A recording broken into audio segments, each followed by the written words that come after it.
अस्सलामु अलैकुम वरहमतुल्लाहि वबरकातुहू। मेरा नाम हलीमा जास्मीन और मैं आज आप सभी को ये बताना चाहती हूँ कि इस्लाम में औरतों का क्या मर्तबा है और इस्लाम से पहले औरतों की क्या हालत थी। आप सभी जानते हैं हमारा सबसे प्यारा मजहब इस्लाम है और इस्लाम का मर्तबा बढ़ता है इस्लाम की शहजादियों से। अल्लाह पाक ने औरतों को बहुत ही बड़ा दर्जा दिया है, उनके कदमों में जन्नत रखी गई है और माँ की दुआओं में इतनी ताकत रखी गई है कि वह अल्लाह पाक को अपने बच्चे के लिए किसी चीज़ के लिए भी राज़ी करवा सकती है। इससे आप ये समझ सकते हैं कि इस्लाम में औरतों का मकाम कितना बुलंद है। हम सभी के पास कुछ ना कुछ खास तोहफा होता है जिन्हें हम बहुत ही संभाल कर रखते हैं, ना तो उन्हें कभी खुला छोड़ते हैं और ना ही कभी उन्हें गंदा होने देते हैं ताकि किसी की नज़र उन पर पड़े। तो जरा सोचिए, अल्लाह पाक का दिया हुआ सबसे खूबसूरत तोहफा बेटियां है। जब उन पर कोई जुल्म करता है तो अल्लाह पाक को कितना बुरा लगता होगा। इस्लाम से पहले औरतों का कुछ और ही मर्तबा था। इस्लाम से पहले औरतों की कोई इज्जत नहीं थी। पैदा होते ही बेटियों को जिंदा दफन कर दिया जाता था। उन पर दिन रात जुल्म सितम किए जाते थे। उन्हें अपनी मर्जी से किसी काम को करने की इजाज़त नहीं थी। मर्द उन्हें बस अपने हिसाब से इस्तेमाल किया करते थे। जहाँ औरतों को सांस लेने के लिए इजाज़त लेनी पड़ती थी, वहाँ औरतों को अपनी पसंद से निकाह करने का हक हमारे प्यारे हुजूर सल्लल्लाहु अलैहि वसल्लम ने दिया। हमारे प्यारे हुजूर सल्लल्लाहु अलैहि वसल्लम ने फरमाया, लड़कियों का निकाह तब तक ना किया जाए जब तक उनकी रजामंदी शामिल ना कर ली जाए, और उनका चुप रहना उनकी रजामंदी है। हमारे प्यारे हुजूर सल्लल्लाहु अलैहि वसल्लम की बेटी फातिमा के लिए जब अली का रिश्ता आया था तो उन्होंने सबसे पहले जाकर फातिमा से पूछा था कि बेटी, अली का रिश्ता आया है, क्या मैं हाँ कर दूँ? निकाह के वक्त औरतों को मेहर का हक अदा किया गया है। शौहर पर यह वाजिब है कि वो मेहर का हक अदा करे।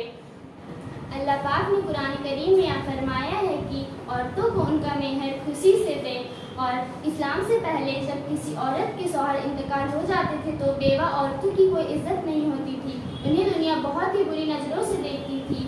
उन्हें दोबारा से निकाह करने की इजाज़त नहीं थी। हमारे प्यारे हुजूर सल्लल्लाहु अलैहि वसल्लम ने एक बेवा औरत से निकाह किया। वो उनसे उम्र में भी बड़ी थी। जिसके बाद मुस्लिम मर्दों ने भी बेवा औरतों से निकाह करना शुरू किया और उसके बाद बेवा औरतों का दोबारा से घर बसने लगा।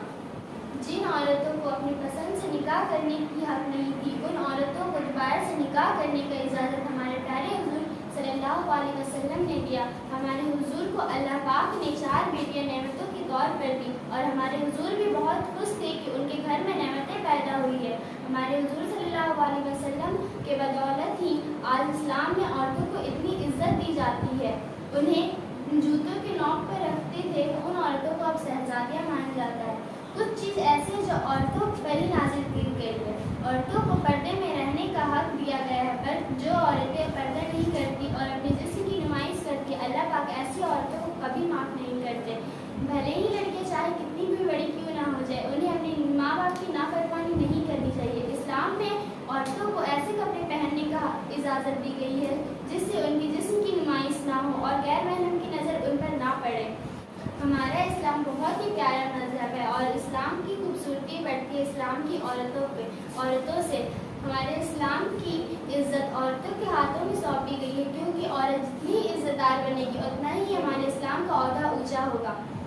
सही मायने में अगर कोई सच्चा मुसलमान बनना चाहता है तो उन्हें सबसे पहले औरतों की इज्जत करनी सीखनी चाहिए, क्योंकि हमारे इस्लाम में ऐसे मर्दों को ऊंचा दर्जा दिया गया है जो औरत की इज्जत करता हो और बेटी पैदा होने पर खुश होता हो और उसे अल्लाह की रहमत समझता हो और अल्लाह की शुक्र अदा करता हो। मैं ये पैगाम उन लड़कियों तक पहुँचाना चाहती हूँ जो सोशल मीडिया में कुछ लाइक्स के लिए अपने जिस्म की नुमाइश करती है और बेतरीका कपड़े पहनती है। और सबसे बड़ी बात क्या है कि वह लड़कियाँ हमारे प्यारे मजहब इस्लाम को छोड़कर गैर मजहब की तरफ जा रही है। वो खुद को जहन्नम की आग में झोंक रही है। इसी तरह मैं आपकी बात को ख़त्म करती हूँ।